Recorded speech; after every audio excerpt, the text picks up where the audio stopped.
Hello, everyone. Is the Prophet Michael David, aka Aries, and today we're going to go over my claim as the end times prophet for Buddhism.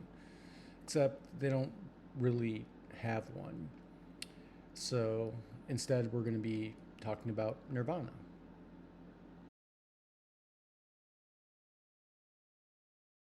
Okay, so that's the wiki for Buddhism, and definitely read up if you want to, but we're not going to really talk that much about that. We are going to talk about the guy that the culture, religion is named for.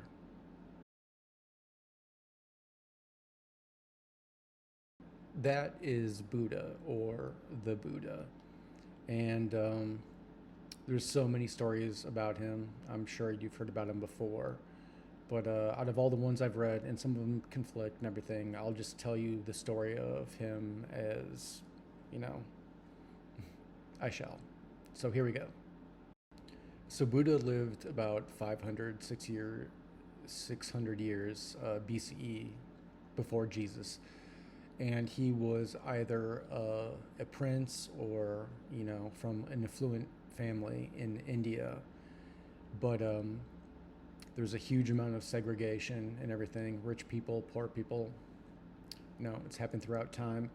But he had a lot of sympathy for all of the really poor people who were suffering. And there we need to go into the difference between sympathy and empathy, which is, I guess, defining terms is a very Buddhist thing. Okay, the difference between sympathy and empathy. You can sympathize with somebody because you feel sorry for them because they're going through something horrible, horrific, bad, whatever. But you sympathize with them because you feel sorry for them. You've never gone through it yourself, but you feel sorry for them.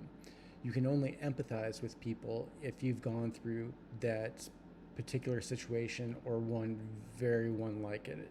That's the difference between the two.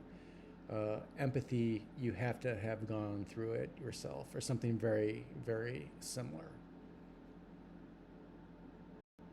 So, in a singular moment, Buddha realized while he could always feel sorry for these people, he could always sympathize with them.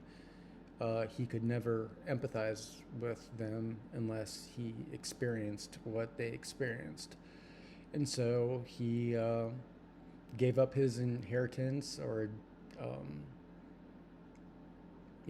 left his family or disinherited his family or whatever, but he became a poor person, a beggar, and he lived amongst them. And he wasn't Buddha then, but he was just experiencing what they were experiencing. And he would fast and starve and scrape and meditate. And specifically, he would meditate under this tree.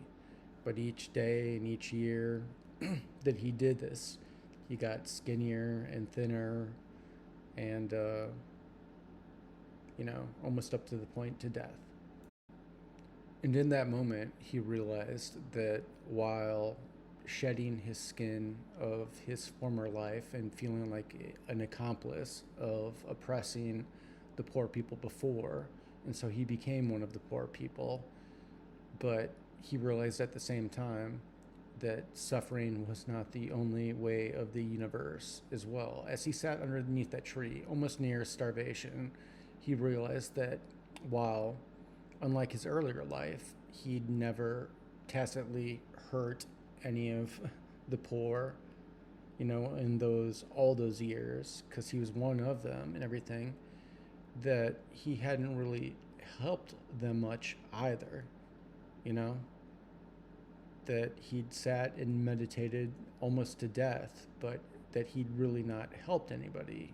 He'd only not hurt them for a very long time now, even tacitly so. And in that moment, he obtained Nirvana, but he obtained a very special kind of Nirvana. It's called Nirvana with a remainder. Nirvana with a remainder. Um, and here's the definition from Wiki. Now, in Buddhism and some, I would assume, other related religions, there is one other concept of nirvana, and that is nirvana upon death.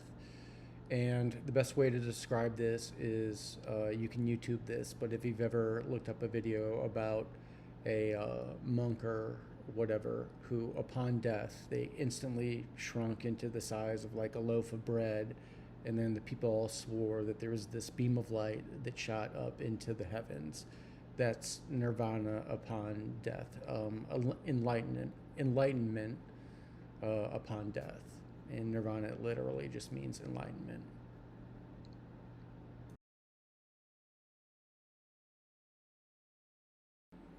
So how does this apply to me, and which ones are I'm claiming? Well, I'll go with the more shocking one first. Am I claiming that I am going to obtain the Perrin Nirvana, or whatever it's called, Nirvana after death?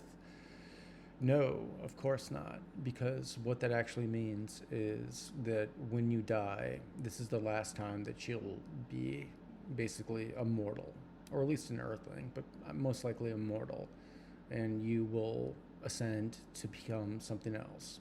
I guess in the Abraham lexicon, you know, an angel or spirit or something like that. You just won't be a mortal anymore.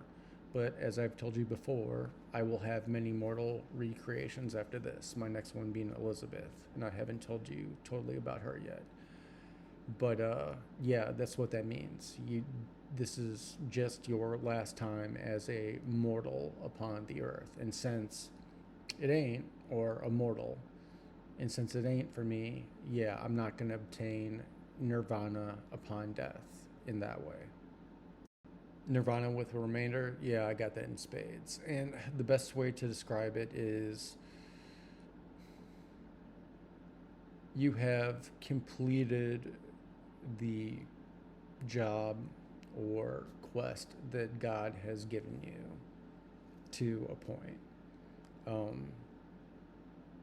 Yeah, and so it's kind of like my story, sitting there on Khufu's tower, and God was peeling off my horseshoes and everything. Michael, you did such a great job, but you can never do that again. In some way, I'm kind of retired as a Taurus, but instead of retiring me, she just dropped another soul in me that was an Aries. And so now I have Aries tendencies. In other words, kind of from God, like those songs, especially the Offspring songs, as glorious as those are, that type of thing does not last long in the universe. And she wanted me to last longer, and so she turned me into an Aries. All right, that was a pretty good one, or at least a more succinct one. I have to admit, when you don't have to do a bunch of screenshots from the Bible, it gets a lot easier. Just a little prologue for my next ones. I got to do videos the next day until New Year's. So today was Buddhism. Tomorrow will be Chinese end times prophet, aka Emperor of China. Next day, Japanese end times prophet, aka Emperor of Japan. And then on New Year's Eve, I'm going to do the Earth Diver, the man from the underworld. And yeah, and then that will be the end of my year of Jubilee. So, as always, rule number one, do not touch another person without their consent, aka do not hurt each other. And rule number two, it's all about honesty, lies are ticked down, aka try not to lie. All right, I'll talk to you all tomorrow.